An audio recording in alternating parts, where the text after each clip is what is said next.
COVID mRNA vaccines caused a litany of injuries, including but not limited to turbo cancer, heart failure, extreme blood clotting, and perhaps gayness. This is ChatGPT. I say onomatotherapy means therapy for an irrational fear of certain words. Your AI says yes, the words in that clip under the title Onomatotherapy, YouTube and BitChute, banned by TikTok. Yes, the words in that clip appear to be spoken by Robert F. Kennedy Jr., so I will email him and his HHS and invite him to take the cure.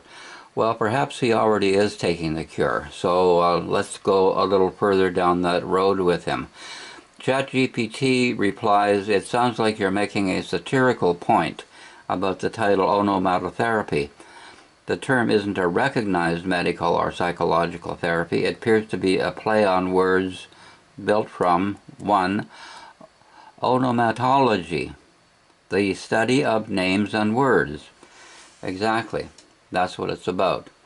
The study of names and words and curing people who have problems facing up to the study of names and words, like the politicians of today.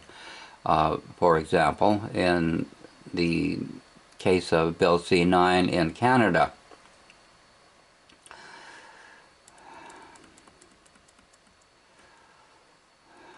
Explain why that video title likely used the word onomatotherapy, says ChatGPT, and I say it is not satirical.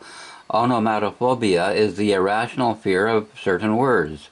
So onomatotherapy cures illnesses which appear to be pandemic, at pandemic levels when it comes to the so-called vaccines from Trump's Operation Warp Speed. And the response is, the condition you're referring to does exist. You bet your boots it exists. It looks like it's a pandemic right now. The political system is awash in onomatophobia, as for example, the cockroaching of all the parliaments of Canada away from Bill C-9 and its full exposure for what it is.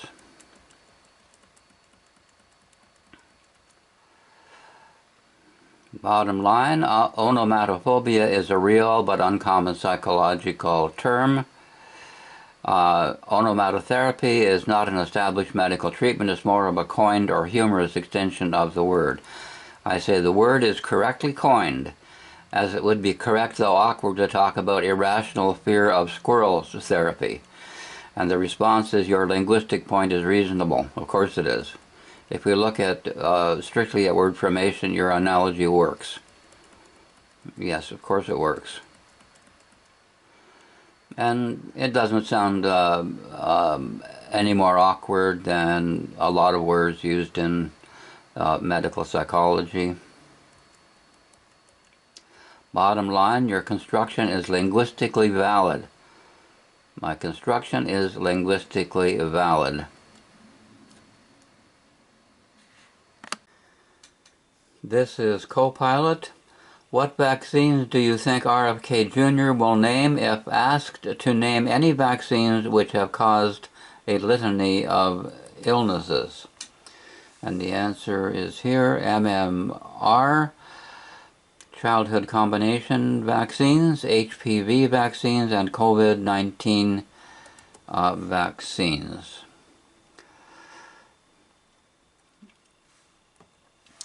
Then I say, in a few hundred words or less, what evidence should he put before the public for those on the fence with COVID vaccine hesitancy? Here's the tightrope. You asked what evidence RFK should put before the public. We're talking about what kind of credible, verifiable, public, accessible evidence. That's it exactly. Credible, verifiable, publicly accessible evidence.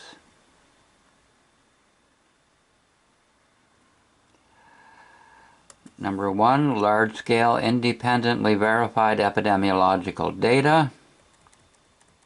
Number 2, clear causal mechanisms. Okay, let's have a look at what's in the vaccines, which might be a causal mechanism one way or the other. 3. Transparent analysis of adverse event reporting systems. 4. A comparative risk analysis. 5. Evidence of regulatory or scientific misconduct, if alleged. The bottom line: for people who are hesitant but open-minded, the only persuasive evidence is high-quality, independently verified, transparently sourced data.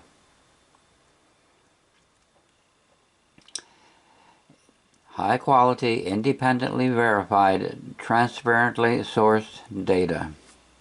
There it is. I will always tell you the truth. The Washington Post and other fact checkers have found that Donald Trump tells more lies and falsehoods than any president in either party in history. The count is over 20,000.